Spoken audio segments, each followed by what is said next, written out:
Bonjour à tous, ravi de vous retrouver dans Smart Job, l'émission RH Emploi de Bismart. C'est tous les jours, du lundi au vendredi, en direct, avec vos rubriques habituelles. Bien dans son job, aujourd'hui, on vous dévoile les rémunérations, les grilles de rémunération. Ça va vous intéresser évidemment. Pour l'année 2021, c'est l'étude Robert Walter. Elle est très attendue, cette étude. Vous voyez, il y a des hauts, il y a des bas. Et puis, il y a une petite tendance sociologique. On va les commenter dans quelques instants avec la directrice générale. Smart et Réglo, la cybersurveillance des salariés. Oui, c'est un sujet d'autant plus d'actualité dans le cadre du télétravail. Quels sont vos droits salariés et quels sont évidemment les droits de l'entreprise en la matière. Une petite pause café avec, vous connaissez Fanny Griesmer évidemment, qui est chaque jour avec nous sur le plateau. Les formules de politesse quand on envoie un mail à son boss, à son N+1, est-ce qu'on met un émoticône? Ce qui revient à dire finalement de trouver la bonne distance avec son supérieur hiérarchique. On fera le point, Fanny vous donnera tous les codes. Le cercle RH et la santé mentale des salariés, elle est impactée évidemment à l'occasion de cette crise Covid et de ce télétravail. On y reviendra. Santé qui s'est dégradée, mais des entreprises sont en train de trouver la parade. On fera le point dans quelques instants. Et puis on terminera sur du recrutement dans Fenêtre sur l'emploi avec le recrutement multicanal. Ce sera à la fin de notre émission. Tout de suite, c'est bien dans son job.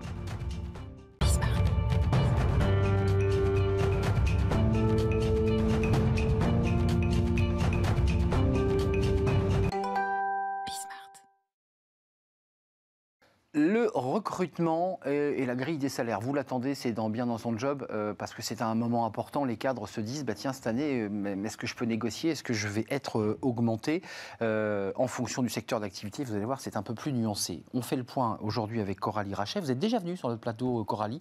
C'est un plaisir de vous retrouver. DG de Robert Walters. Très bien. On prononce le S, on est d'accord? Oui, il appréciera. Il appréciera. Je sais qu'il nous regarde peut-être des États-Unis. Cabinet Angleterre. de Angleterre. Voilà, ça commence très mal.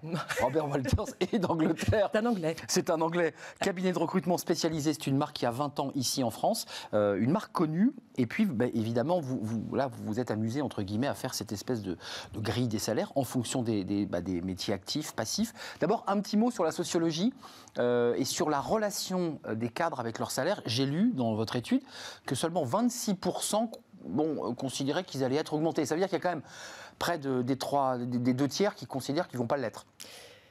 Trois quarts. L'être. Ouais. 25, c'est ça. Arnaud, on n'est pas loin. Coralie, vous m'embêtez sur le plateau là. Un petit peu. À ma grande ancienne financière, vous je me peux challengez, pas. Là. Un petit peu. Plus sérieusement, l'année dernière, on avait eu un chiffre à 80% des cadres qui attendaient une augmentation. Donc effectivement, 26%. Ça plonge. Ça plonge. Donc ils sont plutôt raisonnables avec 26%. Les attentes, en revanche, l'autre chiffre, c'est que 38% d'entre eux s'attendent à des augmentations supérieures à 8%, donc ils sont moins nombreux à attendre des augmentations. Néanmoins, ils attendent des augmentations sacrément significatives. Alors, un petit mot sur la sociologie, le rapport des femmes cadres, des femmes dirigeantes. Alors, elles sont toujours un peu plus inhibées que les hommes, parce que à 44%, je crois que c'est le chiffre de tête, ou 40% on considère qu'elles vont pouvoir demander une augmentation. Les hommes, eux, à 62% disent « Ah non, moi je vais demander une augmentation ». C'est quand même intéressant ce chiffre-là. Et 22% d'entre elles ne s'attendent pas à une augmentation. Donc, quand on regarde ce chiffre, effectivement, on a un écart, on a une disparité. Mon expertise n'est pas nécessairement sur la sociologie, donc j'ai peur de vous décevoir, Arnaud, sur ce point. En revanche, je veux dire que c'est le constat que j'ai tous les jours. Et qu'en tant que cabinet de recrutement, je pars du principe que on a une énorme responsabilité de rééquilibrer, d'accompagner nos candidats, candidates. Et le sujet de la discrimination, en fait, on parle de la parité homme-femme, sur lequel les écarts se sont creusés cette année, mais c'est vrai sur les seniors aussi, dont on a beaucoup parlé, les jeunes qui rentrent sur le marché de l'emploi. Et cette année était une année particulièrement violente, qui a creusé les écarts, qui a renforcé les sujets de discrimination. À ce point-là? Et oui, les périodes de crise viennent régulièrement renforcer des... Elles font un effet loupe, en fait, sur déjà des fractures qui existaient Exactement. avant les crises. Ça renforce des tendances, d'où l'enjeu hyper important en tant qu'observateur du marché de l'emploi pour communiquer et renforcer, et puis surtout accompagner un maximum de candidats et être responsable de présenter typiquement autant d'hommes que de femmes dans les processus, former au biais les uns et les autres, et puis coacher, accompagner ceux qui en ont le plus besoin. On va revenir sur les hausses et sur les baisses, mais d'un mot sur les femmes, celles qui considèrent qu'elles ne seront pas augmentées, c'est-à-dire qu'elles ont anticipé l'idée qu'elles ne seraient pas augmentées. C'est intéressant, c'est quoi? On peut l'analyser comme une forme d'engagement de certaines femmes qui disent, après tout, on traverse une crise, voilà, je m'engage, je vais quand même pas demander une augmentation à ma boîte qui va mal. Elles sont plus raisonnables. Oui. Encore une fois, il y a un côté plus raisonnable, mais le fait de ne pas oser demander reste quand même un sujet, un souci. Donc, D'où l'importance pour ces femmes de changer peut-être encore plus régulièrement que les hommes de poste, et surtout dans ces moments-là, quand on est dans une démarche plus active de changement de poste, qu'on a cette possibilité d'aller le négocier. Mais oui, elles seront plus raisonnables. Alors, les secteurs en hausse, on les attend, parce que c'est une étude, évidemment, les cadres les attendent. Le manager learn manufacturing, plus 11%, ça, eux pourront négocier, c'est l'étude que vous faites. Hein. Vous dites, voilà, vous, si vous êtes dans ce secteur-là, c'est plus 11. Quel est le secteur? C'est quoi le secteur qui est... Pour nous situer. Le sujet du secteur, en fait, ce que traduit notre enquête de rémunération qu'on produit chaque année sur un panel de candidats qu'on a rencontrés en entretien. Donc, c'est 50 000 candidats rencontrés en France, donc c'est un chiffre significatif. Oui. C'est pas tellement sur des sujets sectoriels, mais plutôt fonctionnels qu'on établit notre enquête, qui est d'ailleurs accessible de manière digitale maintenant, et qui vient traduire un renforcement d'écart entre ceux qui ne vont pas changer de poste et ceux qui vont changer de poste. Donc quand on parle du lean manufacturing, par exemple, sur lesquels on a des enjeux de productivité, sont des postes qui, par nature, vont avoir des augmentations, mais principalement dans des cadres de changement de poste. D'ailleurs, c'est assez classique avant Covid, ça. On disait souvent aux cadres, si tu veux augmenter ton salaire, change, hein, va chez le concurrent, puis tu reviendras et tu auras pris 15. Ça, c'est le fameux effet boomerang qu'on a constaté aussi. On revient. Ça se vit encore, ça, hein? Ça se vit encore. D'accord. Tu passes par l'extérieur et tu reviens chez nous. Ça arrive. Les groupes ont complètement ouvert ces réflexions-là. Donc, alors, il y a quand même des secteurs qui sont... parce qu'on est souvent dans un climat d'émission où c'est un peu triste, on voit que l'emploi, ça baisse. Il y a quand même des secteurs qui cartonnent, le manager HSE, le secteur de la santé, les directeurs opérations cliniques. On comprend pourquoi. On comprend pourquoi. Bah oui, parce qu'ils sont en première ligne. Ils ont été soumis sous les projecteurs. Encore une fois, cette crise, elle est venue renforcer des tendances qui étaient déjà là, et puis effectivement conjoncturelles. Donc des fonctions qui sont en tension, des marchés qui sont en hypertension, avec une guerre des talents. Donc la guerre des talents, elle existe là, les écarts existent encore entre ces fonctions-là. Il y a des batailles, pour que des groupes hospitaliers de cliniques privées se battent pour essayer d'avoir le directeur. Il y a des talents, donc tout ne se joue pas sur la rémunération. C'est d'ailleurs l'enjeu d'un cabinet de recrutement, d'aller chercher d'autres leviers. Même si nos candidats disent que c'est devenu le critère numéro 3 de leur motivation, versus 5. Qui était 5 l'année précédente. C'est remonté dans les critères. Ouais, j'ai vu. Ça en dit beaucoup sur la compensation peut-être d'une année qui a été compliquée. J'ai fait des efforts, je me suis arraché. Bon, le salaire, ça devient un élément important. Ou on peut dire aussi, si vous avez regardé notre enquête, 38% des candidats disent qu'ils ont trouvé que leur métier avait moins de sens, qu'ils avaient une perte de motivation. On le voit depuis quelques mois dans d'autres études, il y a une perte de sens, notamment des managers, pour être un peu plus précis, qui ont perdu un peu pied dans leur façon de manager leurs salariés parce qu'ils ne sont pas là, parce qu'ils sont loin. On le retrouve dans votre étude aussi, la perte de sens. La perte de sens liée à toute cette progression du télétravail, de l'isolement. Donc, est-ce que la rémunération vient le compenser? En tout cas, il y a un enjeu pour créer du fun, de l'engagement embarqué. C'est d'ailleurs, si vous avez relu mon enquête, un autre chiffre qui parle des soft skills. Oui. Où on insiste sur le fait qu'il y a les expertises techniques que vous voyez, et les cadres experts sont toujours en pénurie, hypertension, on continue à chercher à les recruter. Mais ce qu'on va regarder aujourd'hui, c'est les soft skills. La première attendue, c'est la communication. La capacité à entraîner, à engager. Exactement. Entraîner, embarquer, et puis des gens qui ne sont pas toxiques. Dans ces périodes-là, on a envie de gens qui ont la pêche, qui sont sympathiques, agréables, qui vont donner envie et qui vont absorber du stress, exporter beaucoup d'enthousiasme. Et donner envie, donner envie de se battre dans des situations délicates. Attirer les talents. Et de faire venir des talents, parce qu'il y a un effet d'aimantation quand on a un manager qui entraîne, on se dit on y est bien et j'y vais. Le digital, autre secteur, parce que beaucoup d'invités, beaucoup d'entreprises, beaucoup de DRH qui viennent sur ce plateau nous disent oui, on digitalise, on est à fond sur la digitalisation. Donc forcément, ces métiers-là, on le vend en poupe. Là, on peut négocier. Il y a une pénurie même d'ailleurs. On peut toujours négocier. Il y a une pénurie sur le digital et le digital vient s'inviter en fait dans plein de fonctions. Bah oui. Bien de fonctions, tout n'est plus siloté avec des expertises et l'expertise digitale doit être, j'allais dire même dans des profils de dirigeants. On attend une forme d'expertise, de connaissance, de capacité à apprendre, désapprendre. Donc ça apparaît sur toutes les fonctions. Il faut que même les dirigeants soient aussi connectés à toutes ces questions digitales, ce qui n'est pas toujours le cas, pour être honnête. C'est un peu l'ancienne génération, c'est une autre génération de dirigeants. Et c'est vrai que parfois ça bug. C'est un conflit de génération presque même.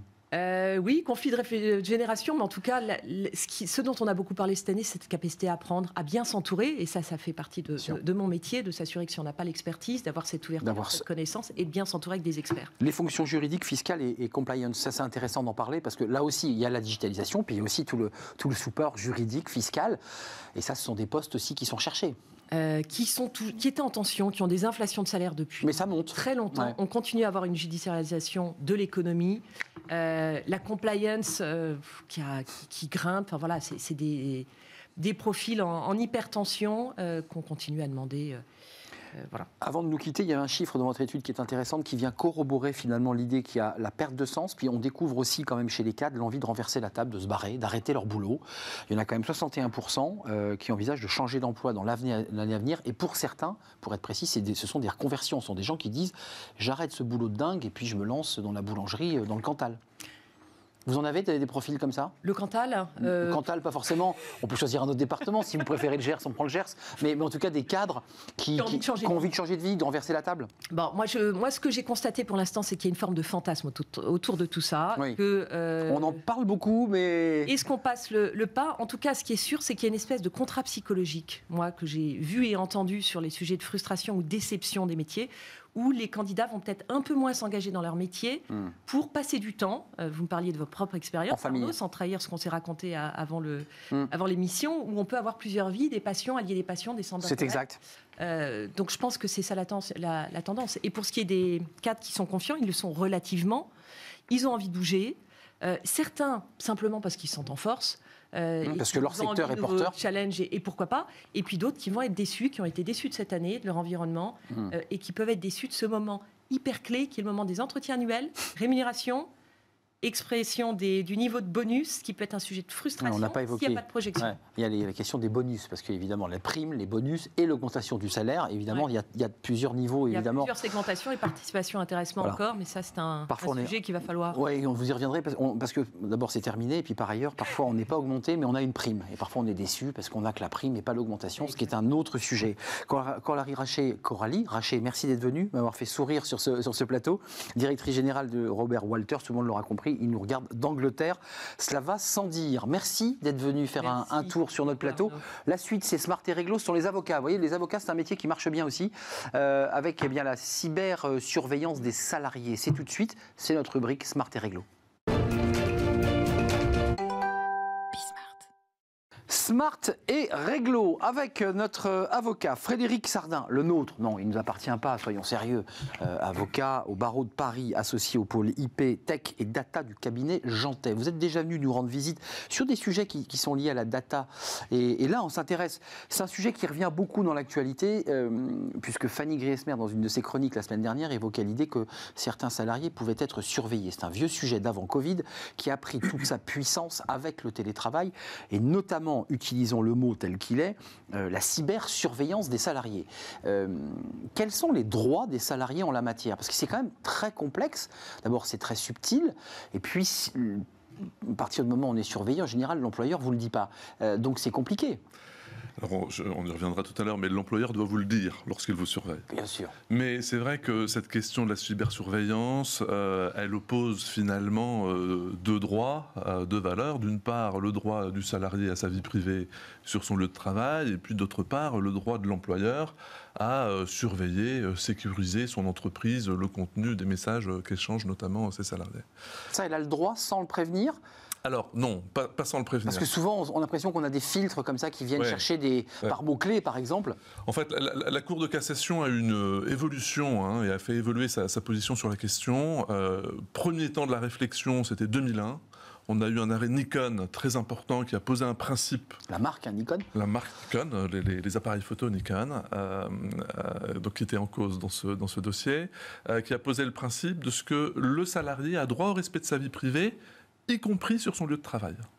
Donc c'était un principe très important posé par la Cour de cassation en 2001. Parce que Nikon avait essayé de surveiller des salariés pour voir... avait essayé d'accéder à des messages personnels d'un salarié. Donc la conséquence qu'en a tiré la Cour de cassation à l'époque... Coup de barre c'était de dire, vous ne pouvez pas accéder notamment aux emails personnels ou aux messages personnels des salariés. Ça, c'était 2001. Permettez-moi, maître, il y a un petit souci, c'est qu'on peut envoyer des messages personnels avec sa messagerie professionnelle. Alors, tout à fait. C'est compliqué. C'est compliqué, c'est pour ça qu'il y a eu une évolution de la jurisprudence avec l'explosion des moyens de communication, Internet, les réseaux sociaux, etc., les smartphones, les tablettes. Et une dizaine d'années plus tard, 2009, 2010, 2011, on a une série d'arrêts de la Chambre sociale de la Cour de cassation qui fait évoluer sa position et qui considère en fait que tous les messages que vous allez envoyer depuis votre ordinateur professionnel ou dans le cadre de votre entreprise sont présumés avoir un caractère professionnel. Ah, donc là, c'est un coup de barre dans l'autre sens. C'est un coup de barre dans l'autre sens, une dizaine Très d'années plus protecteur tard. en 2001, moins protecteur en 2009. Tout à fait. Alors, il y a une petite subtilité qui est que si le salarié continue à marquer ses messages personnels, avec un gros personnel, ils sont présumés professionnels, mais l'employeur ne pourra y accéder que en présence du salarié, ou s'il a averti le salarié qu'il souhaitait accéder à cette messagerie et que le salarié n'y défère pas, il pourrait le cas échéant y accéder. Tout ça est très théorique, parce que c'est dans le cas d'un conflit où l'employeur... C'est pas si théorique que ça, parce qu'effectivement, en cas de contentieux prud'homal, ou lorsque le licenciement se passe mal avec des cadres ou des cadres dirigeants, on peut avoir de vraies problématiques d'accès aux messages. Mais il y a un caractère... D'abord, est-ce que les salariés et les clients que vous rencontrez, qui sont parfois des salariés et parfois des entreprises, est-ce qu'ils ont intégré le fait qu'il valait mieux avoir une messagerie personnelle pour envoyer ses messages perso que d'envoyer des choses très personnelles, voire même intimes, avec sa messagerie perso, professionnelle? Pas tous. Certains sont plus naïfs que d'autres, mais non, pas tous encore. Mais la règle, c'est vraiment ce caractère de présomption de caractère professionnel. Donc, dans le cadre du travail, l'employeur a quand même beaucoup de pouvoir, certaine latitude et beaucoup de pouvoir, dès lors qu'il n'en abuse pas, pour contrôler l'activité de ses salariés. Permettez-moi, lorsqu'une très grosse entreprise décide de mettre en place et d'embaucher des gens qui viennent des services secrets ou d'anciens agents qui sont des spécialistes de cette question, objectivement, le salarié ne peut rien faire. Comment voulez-vous vérifier si vous avez une pompe à mail qui vient aspirer vos mails? Je ne sais pas, une sorte de fantasme un peu complotiste. Est-ce que ça existe? Alors, la loi a institué des garde-fous pour mettre en œuvre tous ces systèmes de surveillance, puisque effectivement, l'employeur, il peut monitorer les sites internet que vous regardez. C'est du réseau. Regarder les appels que vous passez. Il peut mettre un GPS dans votre voiture si vous êtes un commercial pour vous balader, etc. Donc la loi, elle met un certain nombre de garde-fous pour pouvoir mettre en œuvre tous ces dispositifs de surveillance. D'abord, il faut informer le salarié concerné, soit par un avenant à son contrat de travail qu'il est censé signer. Donc il sera écrit, nous allons contrôler les activités de mail. Exactement, nous contrôlons les emails que vous êtes susceptible d'émettre depuis Vous avez vu ce type de contrat, ça existe, c'est concret. Tout à fait, le salarié signe ce type de contrat. Tout à fait, donc soit un avenant qui est parfois un peu formel, un peu compliqué, etc. On peut aussi... Ce qui compte en fait, c'est que le salarié soit informé. Et que cette information lui soit opposable. Donc ça peut être un avenant. L'avenant, c'est un peu lourd, un peu formel. On ne fait pas nécessairement toujours des avenants. D'un contrat, On peut faire des chartes informatiques. Ça se fait beaucoup, ça, dans les entreprises. Vous allez faire une charte informatique. Vous pouvez même faire une note d'information ou une notice d'information. Mais est-ce que cette note, elle a eu utilité en cas de conflit? Est-ce qu'on peut dire, on peut faire valoir cette note? Oui, et la chose qui est très importante, c'est que vous puissiez, en tant qu'employeur, prouver que vos salariés ont été prévenus. Exactement. Ouais, ça, c'est la base. Concrètement, il y a quand même des éléments pratiques. Allons à des cas extrêmes, quelqu'un qui va sur un site pédocriminel, sur son lieu de travail, avec le réseau de son lieu de travail. Est-ce que l'entreprise, elle doit faire valoir l'article 40? Est-ce qu'elle doit dire, sans d'ailleurs avoir prévenu le salarié, puisque là, à ce moment-là, il ne sait pas qu'il est surveillé, est-ce qu'elle doit alerter la justice? Par exemple, là, c'est un cas extrême. Alors, ça arrive que des salariés aillent sur des sites... Alors, il faut peut-être préciser tous les garde-fous que prévoit la loi, parce qu'on va voir qu'effectivement, l'employeur, il peut contrôler, mais il ne faut pas que ce soit abusif. Et notamment, il ne faut pas que ça... Mais là, c'est un cas extrême. Il ne faut pas que ça revienne à de la surveillance permanente du salarié. D'accord ? Donc, s'il y a un cas extrême et qu'effectivement, on s'aperçoit, il va sans doute y avoir une procédure de licenciement et on va aller rechercher de façon ponctuelle les moments où fichier, la photo ou le site litigieux qui a été consulté, etc. Mais donc, les salariés doivent être informés, les IRP doivent être informés également. Bien sûr.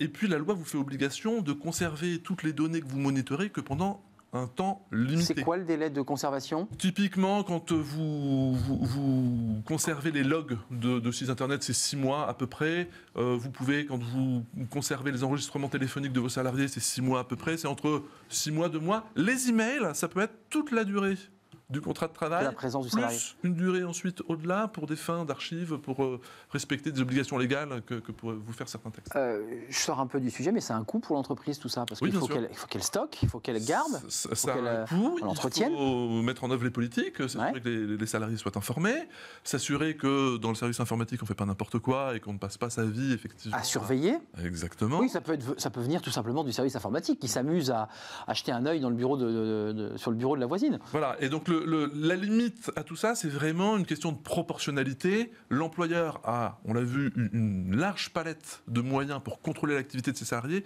mais il ne faut pas que ce soit abusif, il ne faut pas que ça soit du flicage permanent, il faut que ce soit proportionné au but à atteindre. Avant de nous quitter, il est déjà arrivé qu'un salarié un peu geek, un peu d'un niveau supérieur en termes de tech, découvre en fait qu'on lui avait mis un logiciel espion dans son ordinateur. Ça, c'est arrivé ce type de cas ou c'est un film de fiction à écrire Je n'ai pas eu la chance d'avoir un tel cas. Ça serait, mais ce qui est possible, ça pourrait. C'est-à-dire qu'un employeur qui ne serait pas au fait des règles qu'on vient d'exposer pourrait jouer un peu les cow-boys, faire des choses comme ça. C'est clairement réprimé par la loi. La CNIL ne serait vraisemblablement pas très contente non plus. Donc c'est vraiment des pratiques à prohiber. Enfin, il faut préciser avant de nous quitter que entre 2001 et 2009, la loi s'est un peu durcie et plutôt en faveur des entreprises. Oui, a plutôt équilibré en fait, le rapport de force. Parce que 2001, c'était quand même très en faveur du salarié. Pour les messages personnels. C'était l'arrêt Nikon pour l'arrêt Nikon. 2001. C'est important d'être précis. Merci Frédéric Serdin de nous avoir éclairé. Soyez vigilants tout de même. Et puis faites attention aussi. Voilà, séparer le professionnel du privé, c'est peut-être le plus simple à faire. Exactement. Merci d'être venu sur le plateau, avocat associé Polypé Tech et Data au cabinet Jantet. C'est toujours un plaisir de vous accueillir sur notre plateau. Le cercle RH, c'est un autre sujet sensible et de conflit. Peut-être c'est la santé mentale, la santé au travail, avec cette question du télétravail qui a une incidence. On le voit dans les chiffres. Les salariés sont au bord du craquage. Certains sont en grande détresse. On fait le point évidemment, mais tout de suite c'est la pause café avec Fanny Griesmer avant de retrouver notre débat. On va s'intéresser à la relation qu'on entretient avec notre manager. C'est tout de suite. La pause café. Vous savez, j'étais déjà parti dans notre cercle RH. Fanny Griesmer s'est dit... C'est un sujet majeur. C'est dit, tiens, il ne veut pas me faire venir sur le plateau. C'est intéressant le thème que vous évoquez parce que, pour le dire simplement, avant qu'on ait inventé Internet, c'est se demander si on tapait dans le dos de son patron au moment du pot de fin d'année, si on le tutoyait. C'est ça. Et si on lui demandait s'il avait passé de bonnes vacances. Et souvent, on se pose la question. Ça, je pense que vous pouvez. On peut le faire. Tout temps, hein. Même au N+1, même à son PDG. Oui. Comment on fait, Fanny? Parce que vous êtes intéressée à cette relation-là, mais sur le plan, je dirais, informatique, Internet. Alors déjà, moi, ce que je ne savais pas, c'est que vous ignoriez qu'un emoji pouvait être typographique. Vous êtes toujours demandé ce que voulait dire le point-virgule suivi d'une petite parenthèse. Eh bien c'est un emoji. C'est bien, vous Fanny me dévoile. Oui, mais me spoil. On discute avant les émissions. Et on s'envoie aussi des emojis d'ailleurs. C'est vrai. L'emoji, cet outil indispensable qui va là où la communication écrite ne peut pas toujours aller. Dans les échanges privés, on en use, on en abuse même. Parfois, le message se résume à un seul emoji. Parfois, une petite enfilade de symboles. Un pouce levé parfois. Un pouce levé. Ouais. Et là, voilà, c'est pour dire clairement, on va pas se le cacher, que voilà, c'est un peu quand on ne sait pas trop quoi dire, voilà, et puis des fois, c'est la réponse elle-même. C'est très bien, hop là, on passe à autre chose. Mais entre nous, combien de messages vous avez lus, relus même, en vous demandant quel message on essaye vraiment de vous faire passer. Pensez par exemple à ces 3 petits points de suspension placés en fin de phrase qui ne veulent absolument rien dire. Qu'est-ce qu'ils veulent dire? On ne sait pas, vous resterez sur votre faim. L'envoi de messages écrits, on le sait, peut être source d'incompréhension. On en a tous fait les frais. Pourquoi? Parce que dans l'écriture, il y a le ton de la voix et le langage corporel qui disparaissent. On peut rétablir le ton par d'autres moyens, l'emoji en est un. D'où l'emoji, qui adoucit peut-être, non? Qui donne un sentiment en fait. Il donne un sourire, une émotion, une expression, là où il n'y a pas dans le message écrit tout simplement. Ouais, on peut engueuler quelqu'un, mais il suffit de mettre un émoji au bout et ça adoucit l'engueulade en fait. Exactement. Après, est-ce qu'on peut l'utiliser dans le cadre professionnel? Là, la question fait débat, on le sait, le monde de l'entreprise est très codifié. On se pose déjà pas mal de questions quand on écrit un mail à son supérieur, souvent, pour la formule d'entrée, la formule de sortie, la fameuse formule de... Salut, bonjour. Bien à vous, cordialement, mais respectueuse pensée, voilà.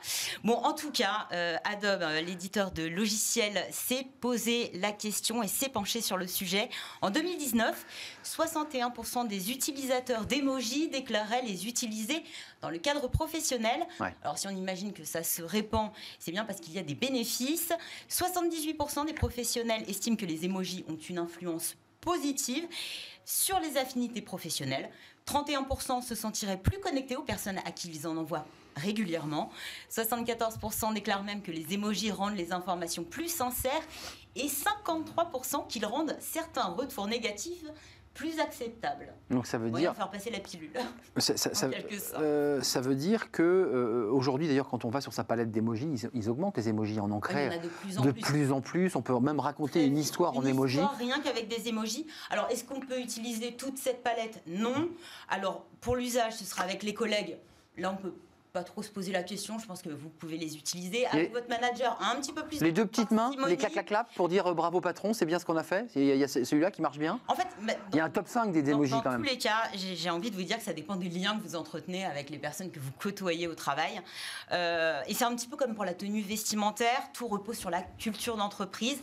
Si je peux vous donner un petit conseil, observez, renseignez-vous sur les pratiques avant de vous lancer. On ne sait jamais. Éviter les impairs. Juste pour préciser, peut-être vous allez me contredire, vous qui m'avez spoilé, indiquant que je ne savais pas ce que voulaient dire ces deux petits points, ça vous fait bien rire. J'aime bien vous apprendre des choses. Il y a quand même la nouveauté, c'est d'envoyer même un SMS à son patron, ce qui n'était pas imaginable il y a encore 10 ans. Auparavant, c'était un mail. Aujourd'hui, on est beaucoup plus en SMS, même avec des personnes importantes hiérarchiquement. Enfin, et surtout en télétravail. Et en télétravail. Je pense qu'on manie le mail et le SMS. Et c'est vrai que ou le WhatsApp, ou je ne sais quoi. Dans cette étude Adobe, ce qui ressort, c'est que l'emoji est principalement utilisé dans les SMS. C'est ça, c'est le SMS. Dans le mail, on hésite toujours un peu. C'est plus rare l'emoji en mail. C'est assez sympathique. Alors c'est vrai que certains critiquent en disant que ça remet un petit peu en cause votre légitimité, vos compétences même. Moi, je trouve que ça détend un petit peu. Ça rend plus humain.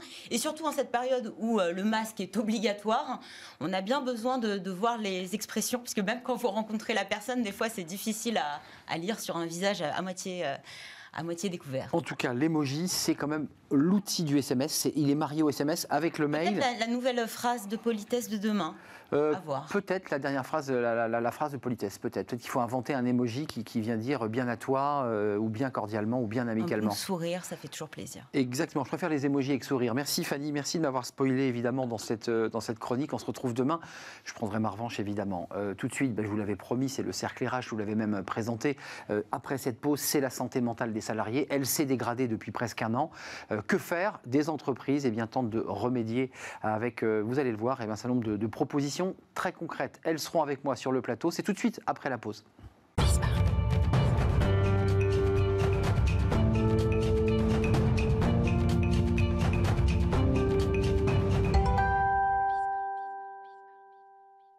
La santé des salariés. Alors, c'est un sujet de préoccupation bien avant le Covid. C'était une obligation de l'entreprise, évidemment, les questions de santé au travail.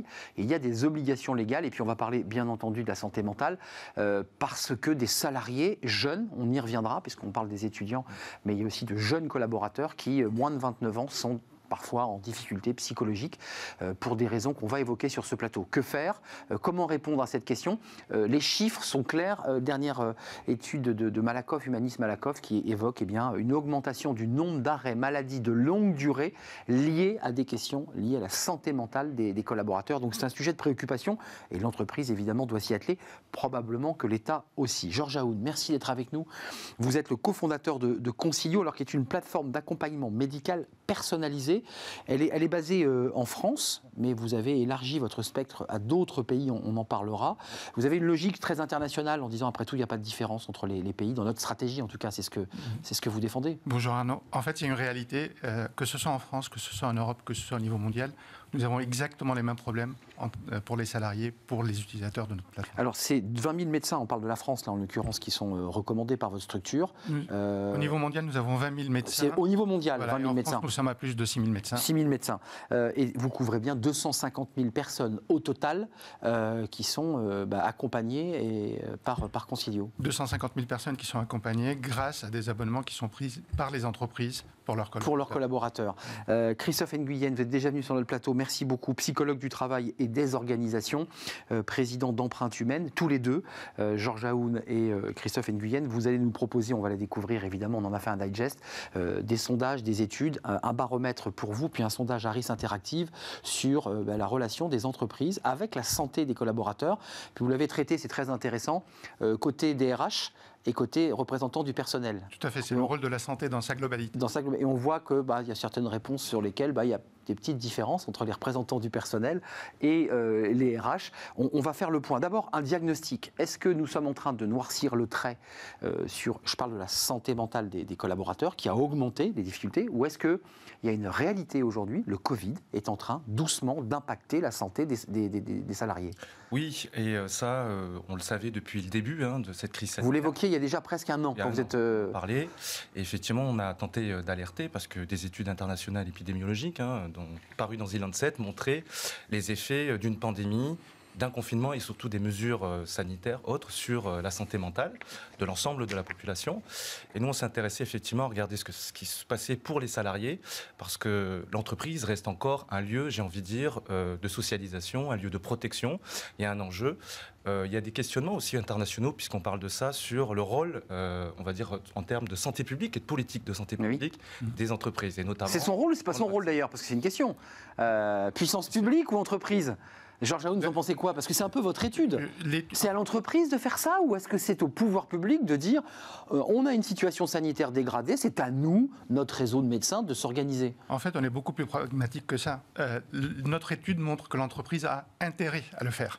Est-ce que c'est son rôle ou pas? À la limite, c'est une question de santé publique. C'est ce qui ressort de l'étude, politique. Mais fondamentalement, l'entreprise a intérêt parce qu'effectivement, l'impact de la santé sur le travail et la rentabilité et même le bien-être des collaborateurs est très important. Et donc de leur qualité de travail et de leur productivité, pour le dire un petit peu abruptement. Oui, tout à fait. Forcément. Tout à fait. Forcément. Donc c'est pas une question, je dirais, philosophique ou philanthropique, c'est une question pragmatique. Oui. Pragmatiquement, oui, ils ont intérêt. Bien sûr.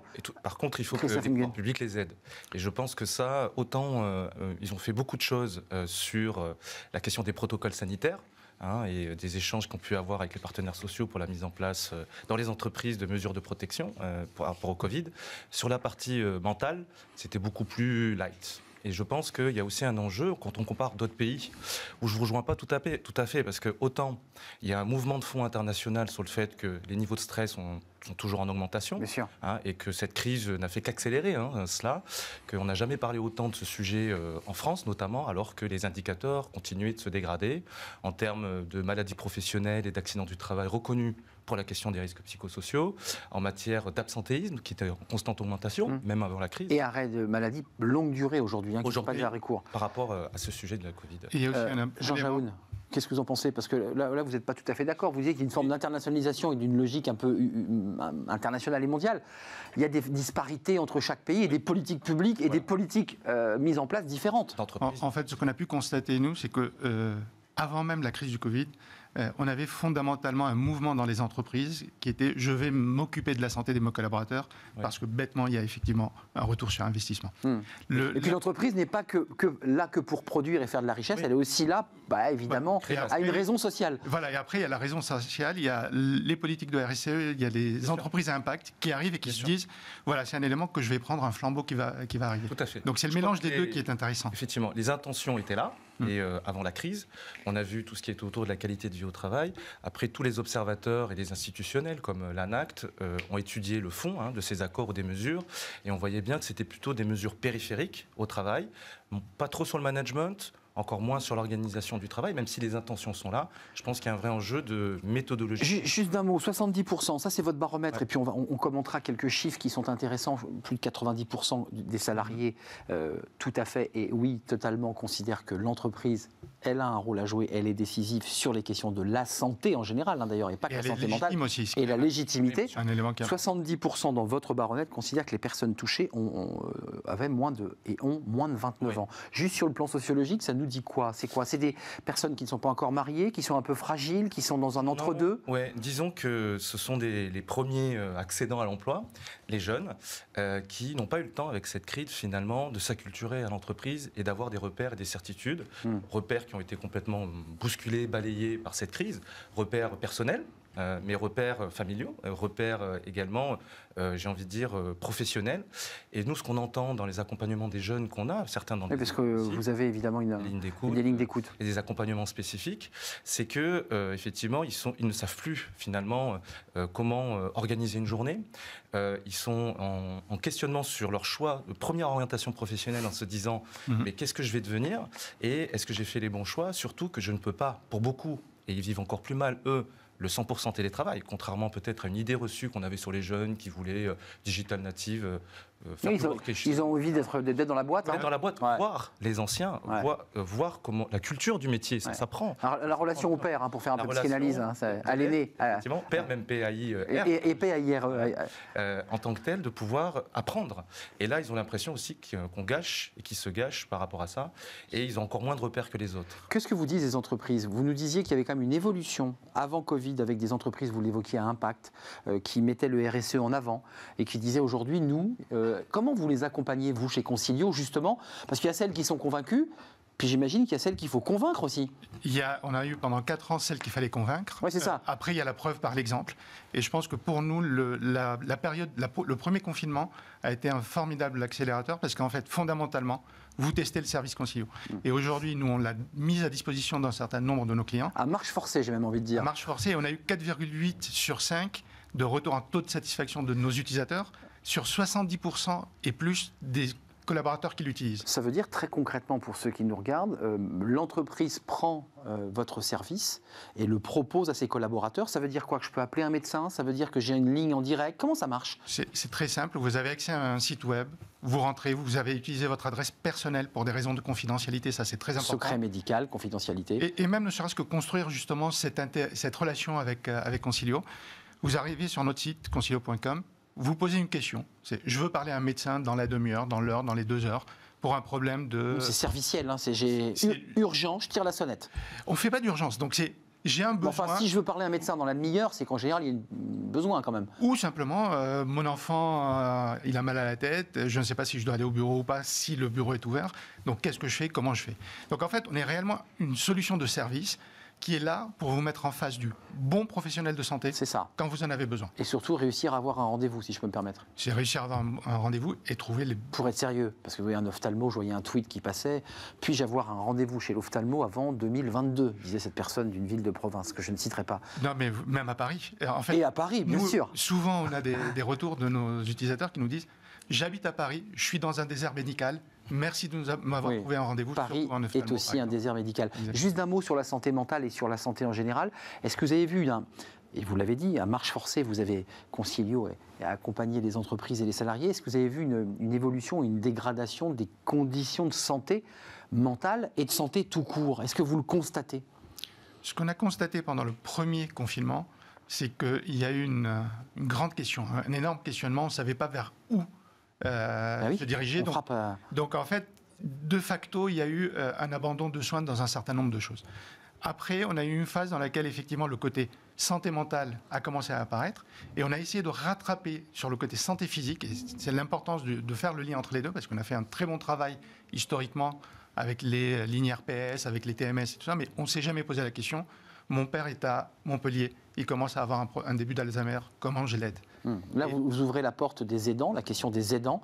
Exactement. Et l'énergie que je vais consacrer à mon père, je ne la passe pas au travail. Je la passe pas au travail. Et là, il faut le réinventer. Là aussi, vous avez travaillé sur ces questions-là avec vos entreprises et vos clients. Et on l'a chiffré, c'est 2 jours de travail par an, par collaborateur dans le privé en France. D'accord. Donc ça fait 400 € par collaborateur de perdu parce que je fais autre chose que travailler. Donc ça c'est un questionnement problématique et financier pour l'entreprise. Quand vous apportez ce diagnostic, vous dites, voilà, sur l'ensemble de vos collaborateurs, en moyenne, c'est 2 jours par collaborateur. Donc l'entreprise dit, mais comment on fait? Avec 2 jours qui ne sont pas comptés comme étant de l'absentéisme parce que la personne est dans le bureau. Donc en fait, c'est du présentéisme. Je ne voudrais pas que vous pensiez que je passe du coq à l'âne, mais dans votre étude, dans votre baromètre, il y a une chose qui m'a sensibilisé et marqué.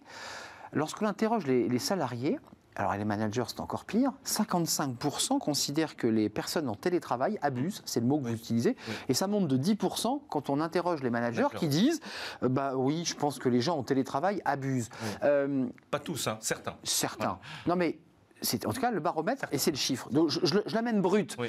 Ça veut dire qu'il y a une forme de suspicion qui vient, pour relier ça à notre sujet, se mettre sur l'épaule du télétravailleur en se disant je suis persuadé qu'au siège, il pense que je fous rien. Oui. Ça doit accentuer le stress, ça. Bien sûr. Et ce qu'on voit, c'est que le présentéisme, on entend souvent que le télétravail va remettre en question le présentéisme cher à la culture française du temps, de l'évaluation et de l'engagement de la personne sur le temps. Et du manager qui surveille. Voilà, qui surveille.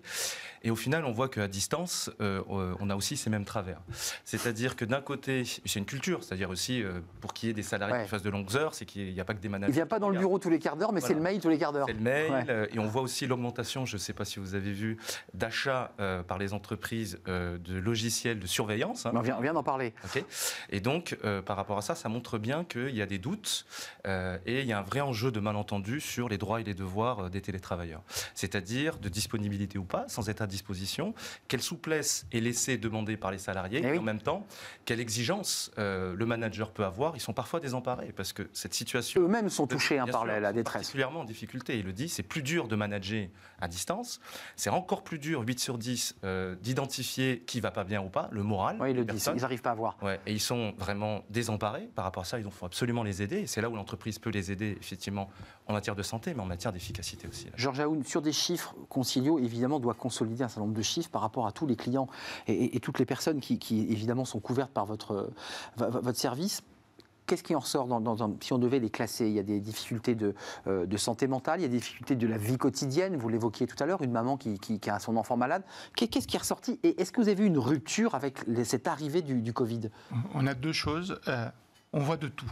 Et effectivement de tout, c'est-à-dire qu'on peut avoir des cas compliqués, mais on a aussi, j'ai besoin d'une nouvelle paire de lunettes, comment je fais pour avoir un rendez-vous? Et, encore une fois, c'est très serviciel. Là. Et notre positionnement, c'est d'être votre tiers de confiance. Vous avez un problème de santé? Appelez Concilio, connectez-vous à notre plateforme, on vous apportera la solution. Donc ça, c'est le premier point. Donc, toujours, même pour l'ophtalmo à Paris, en une demi-heure. Attention, pas en une demi-heure. En revanche, l'ophtalmo à Paris, dans 2 semaines, on sait faire. Voilà, donc vous avez des délais raisonnables. Voilà, tout à fait. On n'est pas tenu à l'impossible, on ne va pas vous trouver un neurochirurgien dans un désert médical. Mais en tout cas, on est de loin beaucoup plus efficace parce qu'on a accès à beaucoup plus de médecins. Donc ça, c'est le premier élément. Mais le deuxième élément qui est très important, et là, en tant que chef d'entreprise, je l'ai aussi vécu. La réalité, c'est que nos collaborateurs travaillent plus.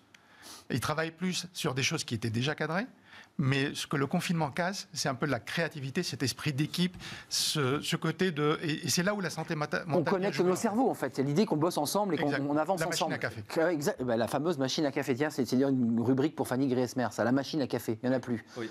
J'ai une question. Est-ce qu'avec le télétravail, vous avez remarqué que les gens prenaient plus sur les horaires normaux de bureau des rendez-vous avec des spécialistes ? C'est-à-dire sur leur temps de travail. Oui, c'est intéressant ça. Non, on a eu 2 choses. On a des pics le matin, on a des pics le soir. Ce qui s'est passé, c'est que la réalité, c'est que le travail maintenant, il est un tout petit peu plus diffus. Voilà, effectivement, il s'organise différemment. J'ai des gens qui se connectent à 8h pour faire une demande le matin, mais aussi des demandes à 21h, 22h. Après, on est très international. Donc, nous, on a pas mal de demandes qui peuvent venir d'Asie ou des États-Unis, puisqu'on a des utilisateurs dans ces pays. Et là aussi, vous êtes dans l'obligation de répondre en Asie, dans les pays où vous êtes installés, le plus vite possible, dans des conditions optimales. 24/7, en anglais et en français. Donc, en fait, nous avons principalement des entreprises françaises clientes. D'accord. Christophe Nguyen, pour la suite, on n'a pas résolu une question, excusez-moi, mais dans votre sondage Harris, l'entreprise a un devoir, elle s'engage, il faut qu'elle soit là pour ses salariés. On l'a évoqué. Il y a quand même un débat sur la puissance publique. Est-ce que l'entreprise aujourd'hui est en train de prendre la place des pouvoirs publics sur ces questions de santé? Il y a aussi une demande des salariés qui est très importante en fait. C'est ça, ça pousse d'en bas. On le voit dans les baromètres qu'on a fait. C'est à ma boîte de le faire. Voilà, ils attendent plus de leur employeur, non seulement sur la responsabilité sociale, la responsabilité économique, c'est vrai, mais la responsabilité humaine et en matière de santé. Et beaucoup plus, on le voit, savent mieux ce qu'ils attendent aussi en matière de bien-être psychologique en particulier auprès de leur employeur. Et je pense qu'il y a beaucoup de choses servicielles, excusez-moi, mais pas forcément ce que vous faites, qui sont des cadeaux supplémentaires, voire des avantages en nature. C'est vrai, mais bien sûr. Donnés par l'employeur. C'est vrai. Des conciergeries, des sports en entreprise. Qui attirent les talents, ça aussi. Qui attirent les talents, mais qui ne sont pas à la hauteur finalement des enjeux, parce que c'est... Moi, j'ai jamais vu quelqu'un faire un burn-out en disant « je suis pas allé à la salle de sport », quoi. C'est pour ça. Donc, il y a un vrai enjeu de replacer, par rapport aux efforts qui sont faits, de bien les centrer sur ce que finalement la littérature internationale nous a montré comme étant le plus efficace, c'est-à-dire sur le travail en lui-même, sur le management, et on voit qu'il est particulièrement particulièrement en difficulté. Il y en a un tiers dans notre dernier baromètre qui dit « j'ai même pas le temps de manager ». Donc il y a un vrai enjeu autour de cela. Et je pense que qu'est-ce qui fait la différence au niveau international? Effectivement, c'est la volonté du pouvoir public. Et je pense qu'avec la crise France Télécom, Renault qu'on a connue, avec les plans d'urgence qu'on a pu avoir, ont été très coercitives, on va dire, vis-à-vis des employeurs, avec des obligations très fortes, très pesantes. Et ça s'est amélioré depuis ces affaires, d'ailleurs. Ça s'est amélioré, il y a eu beaucoup de choses et la France a rattrapé beaucoup son retard. Et effectivement, après on a basculé vers quelque chose qui pouvait paraître plus cosmétique parfois, parce que plus vendeur. Forcément, on peut le comprendre, hein. C'est pas sexy de parler des risques psychosociaux. Donc c'était presque de la communication pour vanter. Parfois, avec des volontés quand même de traiter les vrais sujets, mais attention. Attention que l'arbre ne cache pas la forêt, quoi. Exactement. Ouais, c'est un peu ça. Et donc les pouvoirs publics. Georges Aoun, vous n'avez toujours pas répondu à ma question. Je voudrais qu'on soit précis, parce que vous avez un tableau de bord précis sur l'ensemble de vos clients. Est-ce que vous avez constaté des demandes différentes dès lors qu'on est entré dans la phase Covid, c'est-à-dire à partir du 16 mars jusqu'à presque un an aujourd'hui, puisqu'on fera presque un an de mise en situation de sous-tension, ou est-ce que rien n'a changé? On a bien compris les demandes qui sont très variées, mais est-ce qu'il y a eu quand même vous avez senti quand même que cette crise Covid, elle touchait fortement les salariés? Entre le 17 mars et le 11 mai, on a eu plus des demandes sur le Covid. J'ai un rhume, est-ce que c'est un rhume ou est-ce que c'est la Covid? À partir du 11 mai et jusqu'à aujourd'hui, j'ai un accès à la santé, quelle que soit ma problématique. J'ai vu une augmentation de volume. On a fait x10 sur cette période. Donc, il y a quand même, ça poussait très fort. Tout à fait, parce qu'en fait, il y a eu un vrai besoin, une vraie compréhension de l'accès, du besoin de l'accès. En creux, une vraie angoisse. Oui, bien sûr. Il y a une vraie angoisse, mais il y a aussi un élément qui est très intéressant, c'est que nous avons des clients, par exemple, qui nous disent « Grâce à votre service, j'ai réussi à recruter ». On leur a dit « Pourquoi ?» Voilà, je suis une petite start-up, je fais 15-20 personnes. Je travaille sur un métier très concurrentiel où le capital humain est très important. Et ça, c'est un atout pour embaucher. Et fondamentalement, je donne tout ce que les autres donnent. Je ne paye pas mieux, je ne paye pas moins bien. Il y a la corbeille. Mais j'ai ça. Mais j'ai ça. Et j'ai recruté 20% de mes collaborateurs grâce à ça. C'est exactement ce que vous disiez. C'est pas que cosmétique dans ce cas-là. C'est aussi un outil, un levier d'engagement et d'attirer des talents. Là, on est sur la phase de recrutement. Après, il faut que les gens le vivent et voient qu'effectivement, c'est pertinent. Après, on va éprouver. Oui, il faut le tester, bien sûr. Et puis, je pense qu'il faut le prendre dans un écosystème plus large, au travail. Et effectivement, c'est pas que ça. C'est certainement parce qu'il y a un management qui est attentif à cela et qui veut le faire. Et ça, au-delà du service, c'est aussi rejoindre une entreprise dont je pense qu'il va bien se préoccuper du bien-être des gens. Donc, c'est aussi cette philosophie, je pense. Si on reparle des approches... Oui, on a bien entendu votre discours. Il ne faut pas que du gadget. Il faut aussi que ça soit accompagné. Il faut que ce soit vécu. C'est-à-dire, si on vend quelque chose que les gens, finalement, n'éprouvent pas en réalité, je pense que le gap est pire que le... Ils se font bonne conscience et on n'en parle plus. Oui, c'est ça. Et le gros changement lié à la Covid, c'est avant, on proposait des services, mais on les mettait sous un tapis parce qu'on ne voulait surtout pas qu'ils soient utilisés puisqu'ils étaient gratuits. Aujourd'hui... En tout cas, quand il s'agit de Concilio, on a plus de 70% de collaborateurs qui utilisent le service, qui l'utilisent plusieurs fois par an. Et donc, ça devient là, pour le coup, effectivement, presque un élément positif. De la... Tout à fait, et de la culture d'entreprise. Oui, qui n'est pas d'ailleurs uniquement lié à un rapport commercial, mais qui est aussi un rapport de service à des produits. Cette évolution, c'est-à-dire qu'au début, par exemple, on pouvait former les managers, des dizaines de milliers qu'on faisait, c'était obligation, il faut le faire, et on ne le dit pas trop, vous êtes obligés. Et là, je pense que les entreprises sont en train de... Il y a un basculement. Et de se dire, là, il faut le faire, parce qu'il faut se préoccuper. Parce qu'il y a une demande aussi. Je suis persuadé, Georges Aoun, que vous y avez pensé, mais on a fait beaucoup d'émissions sur ce lien entre sport, exercice physique, qui est de plus en plus difficile à faire avec le confinement, et bien-être au travail. Ça aussi, c'est une demande des collaborateurs, parce que certains collaborateurs peuvent plus courir, peuvent plus jouer au tennis, peuvent plus pratiquer leur sport, ça leur monte à la tête, il y a un stress qui monte. Est-ce que là aussi, votre service va jusque-là, en disant, je vous mets un coach, et on se met en visio, et vous bougez les jambes et les bras, vous allez suer un peu, quoi? Ce qui est clair, c'est qu'à partir de maintenant et dans les années à venir, globalement, tout ce domaine va évoluer. Nous, aujourd'hui, on ne propose pas justement ce genre de service, mais c'est clairement une demande qui arrive quand il y a des téléconsultations avec des médecins en disant qu'est-ce que je peux faire? Qu'est-ce que vous me conseillez? On réfléchit à ce genre de service pour venir en fait traiter la santé non seulement mentale, mais physique aussi. Mais préventive. En prévention et en guérison. Je voulais citer avant de partir, parce que c'est intéressant. C'est un peu comme votre étude sur les gens qui considèrent que certains ne foutent rien en télétravail, pour le dire un peu cash. Là, dans votre étude ARIS, tout le monde est favorable aux gestes barrières, globalement, tout le monde l'a intégré, ça c'est très intéressant. En revanche, la plupart, une grande partie, sont réticents à la prise de température, par exemple. Il y a quand même des salariés qui... On a intégré tous ces gestes barrières qui ont été durs à mettre en place, il faut le dire. Mais enfin, la température, c'est pas gagné, on est d'accord. Non, mais 95% des collaborateurs et 90% des DRH et des fonctions dirigeantes disent c'est de mon rôle de trouver quelque chose dans le domaine de la santé quand il arrive. Donc, pour protéger. Vous auriez dit ça il y a 12 mois. Il s'implique. C'était complètement c'est tout à fait exact. Donc, ça, c'est vrai. Dans l'évolution du DRH, il a pris en charge ces questions. À un certain temps, globalement, on ne pensait pas que le DRH gérait ces questions-là. Moi, je me souviens, j'avais des DRH avec qui je discutais au début de la crise, où on disait attention, il va y avoir une crise psychologique. Ils disaient bon, mais non, en plus, on n'y est pour rien. Pourquoi on va faire des choses? La Covid-19, on n'y est pour rien. Et là, ils s'aperçoivent. Qui est très éloigné du sondage Harris. Voilà. Et c'était au début. Et là, on va dire qu'il y a une évolution. Voilà, on y est pour quelque chose. On est obligé, quoi. On voit l'état des gens, il faut qu'on s'en occupe. Juste sur les étudiants, avant de nous quitter, vous allez me dire, mais attendez, pourquoi vous me parlez des étudiants? Puisque nous, nos clients, c'est les entreprises. Est-ce qu'il y a une réflexion à mener sur cette jeunesse qui, un jour ou l'autre, sera cadre, manager, et qui se retrouve en situation de très grande détresse psychologique? On fait quoi? Vous avez un projet là-dessus ou pas? De façon très concrète, et là je parle de conseiller en tant qu'entreprise, on a eu un vrai sujet d'intégration des stagiaires qui était en cours au moment de l'arrivée justement de la Covid. Et ça va recommencer là, hein? Voilà, et donc fondamentalement, je pense qu'il y a effectivement quelque chose à faire pour préparer les collaborateurs, pour préparer les étudiants. Et les aider surtout. Mais surtout, quand vous êtes en déplacement, ne serait-ce vous allez dans une nouvelle ville parce que vous avez intégré une école à Nantes, vous êtes parisien, c'est comment vous êtes là, comment on fait pour que vous ayez une solution d'écoute et une solution dans le domaine de la santé. Parce que ça, c'est votre métier, votre cœur de métier. Les étudiants, il y a les entreprises, on achète un service, mais les étudiants, ils sont tout seuls. Oui, les étudiants sont tout seuls, mais ils peuvent bénéficier des mêmes accompagnements que n'importe quelle personne. Et je pense qu'au-delà plus d'être tout seuls, c'est qu'ils ne sont pas organisés et ils n'ont pas des moyens. Et je pense que le pouvoir public doit particulièrement les accompagner. Ce n'est pas que des lignes d'écoute où on voit qu'il y a eu des annonces par rapport à ça. On va mettre des psys dans les universités, on va doubler le nombre, mais on n'arrive pas à recruter parce qu'ils sont pas assez bien payés et parce que c'est difficile à voir, il n'y en a pas. Ensuite, on met des lignes d'écoute. C'est pour ça que je parlais d'une entreprise privée, vous voyez. Voilà.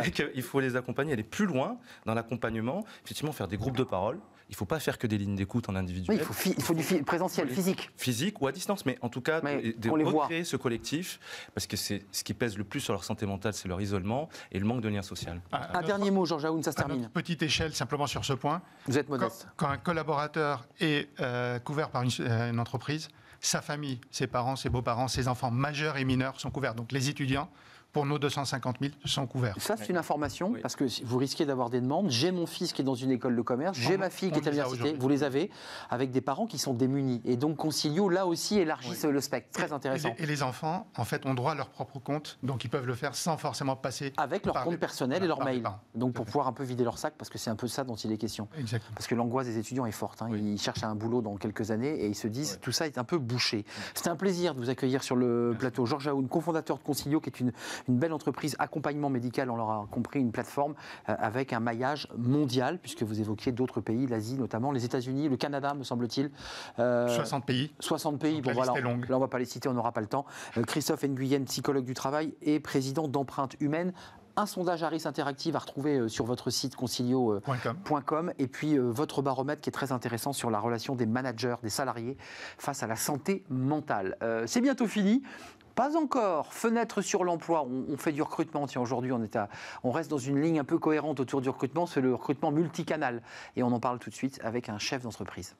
Fenêtre sur l'emploi vous est présenté par Le Bon Coin, le bon partenaire de vos recrutements.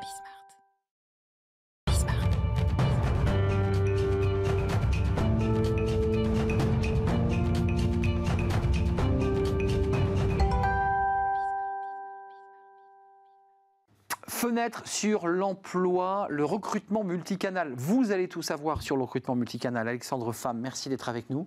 Vous êtes le cofondateur de Mr Temp Group. On le dit bien, je l'ai bien dit? Mr Temp. Le Temp, parce que vous avez mis un petit tilde. Exactement. Donc, exactement. Je vais essayer de bien le redire. Mr Temp Group, voilà, je l'ai mis avec le rythme. Vous êtes un des leaders de l'intérim digital. Vous avez progressé d'ailleurs en termes de chiffre d'affaires sur l'année 2020, ce qui est plutôt une bonne nouvelle vu le contexte. Effectivement, c'est une bonne surprise vu le contexte, dans un marché qui est quand même à moins 25%. Sur l'année. Comment vous avez fait pour réussir à progresser alors qu'on avait des entreprises de recrutement qui nous disaient là on est quand même un petit peu en galère? Alors ça a été une année pleine de contrastes, effectivement, puisqu'on a connu comme tout le monde une baisse d'activité très forte au mois d'avril, et puis une reprise qui a été extrêmement forte pour nous, et ce dès le mois de juillet. Effectivement, on a retrouvé le niveau d'avant-crise et qui est lié essentiellement à la partie digitalisation.